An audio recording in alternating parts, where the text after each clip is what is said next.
Hello everyone, welcome back. आ जाइए बबीता जी। हम लोग आए हैं पप्पू भैया के यहाँ कार्यक्रम में। ऑलरेडी 7:30 बज रहा है, काफ़ी लेट है हम लोग लेकिन फाइनली आ गए हैं। यहाँ क्यों आए हैं भाभी? महंत यति महाराज जी का प्रवचन सुनने। उनका प्रवचन है, दोपहर से ही शुरू हो गया था, हम लोग थोड़ा लेट हुए हैं। अब प्रसाद ग्रहण करने हम लोग पहुँचे, तो थोड़ा सा आपको भी दिखाते हैं। और पीछे भैया लोग आ रहे हैं, तो चलिए सीधे वहाँ। उन लोगों में ईश्वर को देखा। आज इस मंच पर बैठ जाता हूँ। इस वक्त 8:30 बजने को है लगभग। मैं मंच पर हूँ और मैं प्रतिदिन 9 साढ़े 9 बजे तक मंच पर होता हूँ। 9:30 बजे के बाद सब कार्यकर्ताओं से मिलता हूँ। 10 बजे के बाद मैं जलपान करता हूँ। 11 बजे तक मैं सोने जाता हूँ और ठीक घड़ी की सुई से 4 बजे मैं जगता हूँ। ये समझ लीजिएगा कि मेरी जिंदगी में 4.5 से 5 घंटे में 24 घंटे में प्रतिदिन सोता हूँ और शेष समय में कार्य करता हूँ। हालांकि मैं कोई नेता मंत्री विधायक होता तो मेरी प्रशंसा होती। साधु के चोले में हूँ, मेरे कार्य की सराहना कोई करेगा नहीं। फिर भी आप जैसे भद्र लोग आते हैं। दुबे जी ने हृदय को स्पर्श करने वाली बात कही। एक पत्रकार इतना विनम्र हो ही नहीं सकता, क्योंकि वो भारत का अपने को चौथा स्तंभ समझता है। इसलिए दुबे जी ने कहा कि प्रभु सब आप ही का है। मैं समझता हूँ इससे बड़ा समर्पण दुनिया में कुछ नहीं हो सकता। एक साधु को किसी चीज की आवश्यकता है ही नहीं। सानंद जी कितना सुंदर साल मेरे लिए लिया ये सोच करके कि ठंडी है और बाबा को उड़ाएंगे तो संत सुरक्षित होंगे। संत राष्ट्रीय संपत्ति होती है। प्रत्येक धर्म वर्ग और जाति बिरादरी के लोग संत से आशीर्वाद लेने जाते हैं। अब ऐसा समय परिवर्तित हो रहा है कि संतों को भी लोग घसीट करके पार्टी और राजनीति में लाने की चेष्टा करते हैं। अगर किसी संत का व्यक्तित्व जनपद में उत्कृष्ट हो जाए तो पार्टियां एड़ी चोटी करती हैं कि वह सांसदीय और विधायकी लड़े और हम लोगों की सरकार बनाने में अपना योगदान प्रदान करें। परंतु मेरे जैसा साधु पीएचडी करके एमफिल पीएचडी हूँ मैं, दिसंबर 1993 का, जो आपने कहा कि मैं किसी महिला के अस्पताल में चिकित्सा के लिए लड़ा था और 54 जगह चोट आई थी। मैं शपथ करता हूँ भगवान की, आपके उसी चोट के लिए मुझे भी मैदानी में पुलिस के 2 डंडे खाने पड़े और मैं भी चोटी हुआ। हमने सुना था हिंदू विश्वविद्यालय का कोई महामंत्री या अध्यक्ष ओम प्रकाश सिंह को पुलिस ने बहुत मार मारा है। बगावत हुई थी, छात्र संघ ने बगावत की थी, तब मैं छात्र था। हम लोगों ने भी आपके लिए बगावत की थी और 2 डंडा पुलिस का मैंने भी खाया हुआ है। अभिप्राय मेरे बस मात्र कहने का ये है, आप कहते हैं कि पप्पू जी को धन्यवाद दिया आपने कि बाबा जी से जोड़ने का श्रेय आपने अशोक सिंह जी को दे दिया। आपको ये नहीं पता कि मैं उसके पहले डंडा खा चुका। कुल मिला करके संत कोई आसमान से थोड़ी निकलता है। संत अपने कर्मों से बनता है। करत करत अभ्यास की जड़वती होत सुजान, रसरी आवत जात है सिर पर पड़त निशान। अगर कोई व्यक्ति यह कह दे कि रसरी से पत्थर कट जाता है, उसे मूर्ख समझा जाता है। परंतु इनार पर बाल्टी को खींचने वाली रसरी और उस वहां के पत्थर चट्टान को देखा जाए तो उस चट्टान पर एक निशान पड़ा होता है जो रसरी का ही होता है। अभिप्राय मेरा, बार बार आने और जाने से रसरी का निशान पत्थर पर पड़ सकता है। तो मैं अपने कर्म अच्छे करते करते 26 सालों से, हो सकता है मैं भी अच्छा इंसान बनूं, संत बनूं, ऐसा प्रयास कर रहा हूं। मैं स्वयं को कभी न भगवान मानता हूँ, न कभी ऐसी अभिलाषा रखता हूँ। आप जैसे भद्र लोगों की थोड़ा सा श्रद्धा और प्रेम बटोर लेता हूँ। शेष बटोरना होता तो दुनिया की सबसे बेमिसाल और कीमती चीज माँ हुआ करती है। मैंने माँ का परित्याग किया, घर द्वार को छोड़े 26 वर्ष हो गया।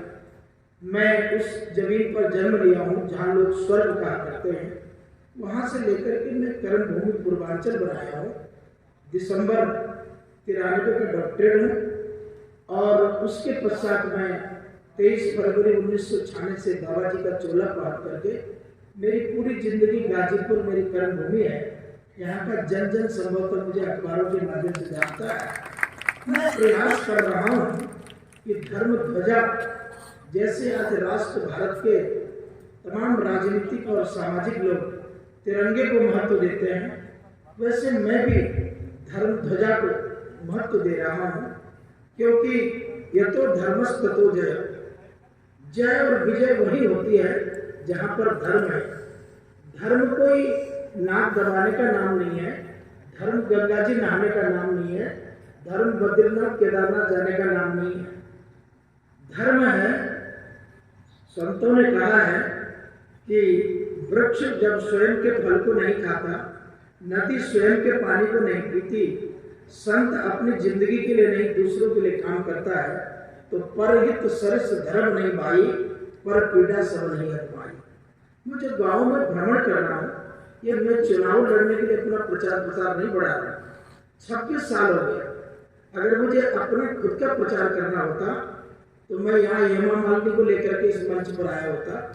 मैं मेरे बहुत सारे मुंबई में कुछ लोग परिचित हैं, अनूप जलोटा जी को लाता, किसी दूसरे कला सोनू निगम को लाता, जिनके नाम पर जनता जुट गई होती। मुझे जनता जुटाने के लिए मैं नहीं आया। मैं उस चौकीदार की तरह जो काशी की गलियों में रात भर सीटी विसिल बजाता है और जोर जोर से कहता है जागते रहो जागते रहो। मैंने देखा एक चौकीदार रात भर गलियों में कहता है जागते रहो और मोहल्ला खर्राटे मार के सोता रहता है। मैं मोहल्ले की चिंता नहीं करता हूँ, मैं ईश्वर की चिंता लेके नहीं आया। ये मेरा कर्तव्य कर्म है। मैंने इसीलिए वयम राष्ट्रीय जागृयाम पुरोहिता, ये जो मेरा ये धर्म है कि मैं गली गली मोहल्ले मोहल्ले जा करके प्रभु श्री राम भी मैं भी मानता हूँ कि भगवान किसी मंदिर में नहीं होता। ये मैं भी प्रवचन में रोज बोलता हूँ कि दोस्तों भगवान मंदिर में नहीं, भगवान अंदर में है। लोग मुझसे सवाल करते हैं कि जब बाबा जी भगवान अंदर में है तब फिर राम मंदिर बनाने के लिए आपने 1 करोड़ रुपए क्यों दिया? बहुत जगहों पर ये सवाल होता है। मैं उन लोगों को ऐसे समझाता हूँ कि हर व्यक्ति के घर में एक आईना होता है, एक शीशा होता है। हर व्यक्ति अपनी शक्ल और सूरत देखने के लिए तवा नहीं, कढ़ाई नहीं, परात नहीं उठाता, बल्कि जब उसको अपनी स्वयं की शक्ल देखनी होती है तो वो शीशे के सामने, आईने के सामने खड़ा हो जाता है। तो आईना हमारी शक्ल को दिखाता है। शक्ल को आईना दिखा सकता है, मगर आईने के अंदर चेहरा नहीं होता है। चेहरा इधर होता है और दिखाई उधर देता है। मैं लोगों से यही कहता हूँ, भगवान मंदिर में नहीं होता, भगवान अंदर में होता है। मंदिर में जाकर सामने दिखाई पड़ता है। जब आप आईने में जाएंगे तो चेहरा दिखेगा, जब मंदिर में जाएंगे तो अंदर वाला दिखाई देगा। यानी मंदिर एक आईना है और ईश्वर अंदर में है। तो मंदिर भी सही और अंदर भी सही है। जिस दिन मैंने माँ का चरण छूकर घर द्वार छोड़ के मैं आया था यहाँ, माँ फूट फूट कर रोई और कही तुम बड़े निष्ठुर निकले, तुमको माँ बाप नहीं दिखाई देते। मैंने डॉक्टर PhD में फिलोसफर, लोग इस गिरवे कपड़े मुझे बिल्कुल समझते होंगे। मैंने थीसिस लिखी, उसके बाद मंत्री जी मैं किसी दिन हत्याराम आपको अपनी लिखी हुई किताबें सौंपता हूँ। 23 किताबें लिखी है मैंने। उत्तर वाहिनी काशी के नाम पर मैंने लिखी हुई अमृत धारा है मेरी, अमृतम आयुर्वेद की पुस्तक है मेरी। भारतीय संस्कृति शोध पत्रिका 1600 रुपये बिकती है, जो काशी हिंदू विश्वविद्यालय छपती रही। मैं उसमें भी साझा हूँ। काशी राज परिवार उसका नेतृत्व करता है। नदी के किनारे टहलते हुए मित्रों ने जब चमकते हुए एक पदार्थ को देखा, हाथ में उठाया, एक दोस्त ने दूसरे से पूछा ये क्या उठा रहे हो? तो उसने शर्मिंदा होकर कहा दोस्त मुझे लगा कि चांदी का सिक्का है, मगर ये तो कीड़े का कवच निकला। ऐसा जो संसार में रज्जो यथा हे ब्रह्म, मैं दुनिया के लोगों के पाठ पढ़ाने निकला हूँ। ये दुनिया वास्तव में मिथ्या है। ये जो कुछ हम कर रहे हैं ये सब मिथ्या है। सत्य तो केवल ईश्वर है और दूसरा सत्य नहीं हुआ होता तो मरने के बाद सनातन संस्कृति को मानने वाले लोग मुर्दे को कंधे पर उठा करके राम नाम सत्य उद्घोष नहीं करते। मणिकर्णिका जाते वक्त एक ही शब्द निकलते हैं गांव वालों के मुख से, राम नाम सत्य है, राम नाम सत्य है। उस सत्य को वो लोग बाद में कहते हैं जब आदमी मर जाता है। मैं इतना हितैषी लोगों का मरने के बाद नहीं, मैं जीते जी बता रहा हूँ कि राम नाम सत्य है। आखिरकार यही सत्य होना है, ये राखी सत्य होना है। मैं वही बांटने के लिए निकला। एक दिन निपट जाएगी, इसके बाद आप खाइएगा। अजय कुमार तुम्हारे खाने निकालिए।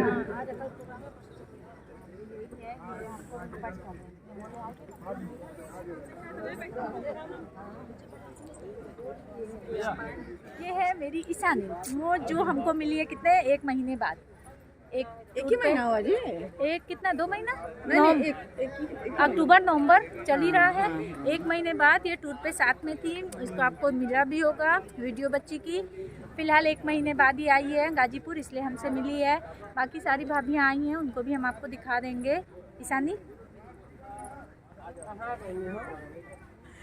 और अब हम लोग थोड़ा सा यहाँ बैठते हैं, उसके बाद चलेंगे, आपको दिखाएंगे क्या करने और कौन कौन आया है, हम आपको दिखा दे रहे हैं। आ जाइए। संगीता जी, सुमन जी, ये संगीता भाभी हैं जो गाय बाहर बहुत कम दिखती हैं, ये दिखती रहती हैं। ये आपको दिख जाएंगी, हाँ यही नहीं दिखती हैं, ये बहुत गायब रहती हैं। अब भाभी भी दिख जाएंगी, कविता भाभी भी। बाकी हम और ये हम लोग अक्सर सब लोग कहते हैं कि आप लोग बहुत आपकी खास फ्रेंड है क्योंकि आप अक्सर उनके साथ दिखती हैं, तो सही बात है। हम अक्सर भाभी के साथ दिखते रहते हैं। कारण ये है कि कहीं भी हम लोग जाते हैं साथ में ही जाते हैं, अच्छा लगता है। ये बड़ी हैं, एडवाइस देती रहती हैं टाइम टू टाइम, तो साथ में अच्छा लगता है। तो थोड़ी देर बैठते हैं, उसके बाद प्रसाद लेके फिर घर से। ये भाभी का घर है, भाभी पहले चलेंगी, फिर हम लोग पीछे आएंगे। चलिए भाभी। ये इनकी बिटिया है, हाँ ये मेरी भाभी का भी घर है। कोई बात नहीं, रहने दीजिए भी, बड़ा अंधेरा है। ये पूरा लुक है, अंधेरे की वजह से बहुत क्लियर नहीं हो पा रहा है।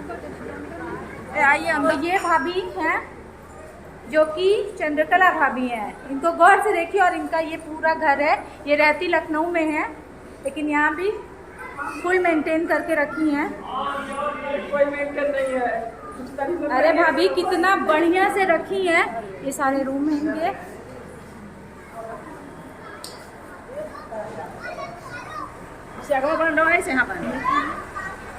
अच्छा, ये इनकी चाची सास हैं। यहाँ गाजर का हलवा खाया जा रहा है। ये सारी भाभियाँ खा रही हैं। साथ में यहाँ पे लौकी है कि गाजर है? लौकी का हलवा है, बहुत यम्मी है लौकी का हलवा, अच्छा लग रहा है।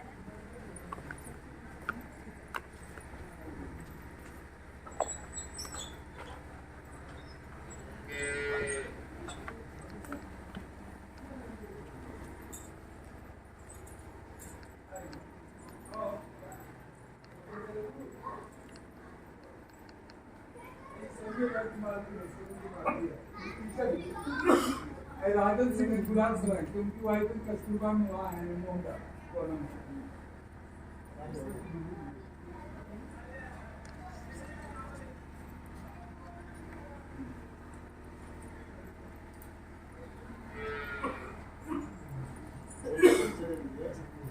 बबीता जी हैं गाजीपुर के।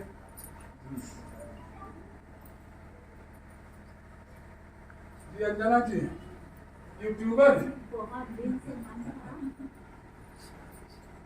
आपको मेहता महराब में देखे थे, तब से आशीर्वाद लेने का बहुत मन था। वहाँ इतनी चतुर्मास नहीं हुई थी, विनी का मतलब मकान है वहीं पर फर्स्ट फ्लाइट कोरियर चलता था यहाँ, लेकिन गेट के पास। इनके हस्बैंड भी आए सब लोग के लोग। भैया के उससे इस श्रीमती संगीता राय जी जज अरविंद राय जी की वाइफ, वो एक साइड बैटरी मोटर के बहुत बड़े उद्यमी है, जिले के सबसे बड़े उद्यमी यही लोग। आइए आप चलिए। श्रीमती सुमलता राय जी टीचर है सेंट जॉर्ज।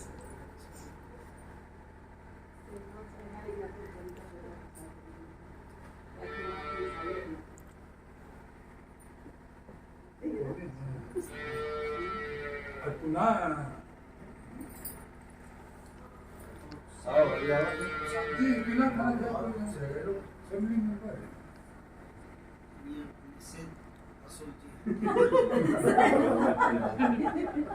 तो दे दीजिए। पहले तो छू दीजिए। फोटो खींच लो। 7 लाख वो भाई खड़ा रहेगा। इधर देखो इधर। फोटो खींच। ये फोटो ले ली। डिनर का टाइम हो गया है और हम सब यहाँ बैठे हुए हैं। मेरे साथ ईशानी बैठी हुई है, भाभी है, संगीता भाभी और हम, और इस साइड बैठे हुए हैं ये थी, जिसमें बबीता जी, सुमन जी, मधु भाभी। इधर देखने की जहमत नहीं, मतलब फुल ध्यान जो इनका है वो खाने पे है। इधर देख लेंगी तो पता है कोई चीज़ कम ना हो जाए ना भाभी। पूरा ध्यान है कि पत्तल में कोई चीज़ कम नहीं आनी चाहिए। ये प्रसाद है। उस दिन बहुत मजा आया ना वीडियो उनके यहाँ। अब अच्छा ऑफ कैमरा इनको थैंक यू बोल दिए हैं, फिर से इनको थैंक यू कर रहे हैं कि इनकी वजह से हमको आशीर्वाद मिल गया गुरुजी का, जो कि बहुत ही मुश्किल था ना। तो माध्यम आप ही थी, तो पास आइए इनको फिर से एक बार पास आके इनको थैंक यू बोलते हैं। थैंक यू भाभी, थैंक यू, और बहुत अच्छा की आप। आज की वीडियो में बस इतना ही, मिलते हैं अपने नेक्स्ट ब्लॉग में, तब तक के लिए बाय बाय। चैनल को लाइक करें, शेयर करें और सब्सक्राइब करें। चलिए नेक्स्ट वीडियो में मिलते हैं, और इन सारे फ्रेंड की तरफ से बाय। Bye bye bye.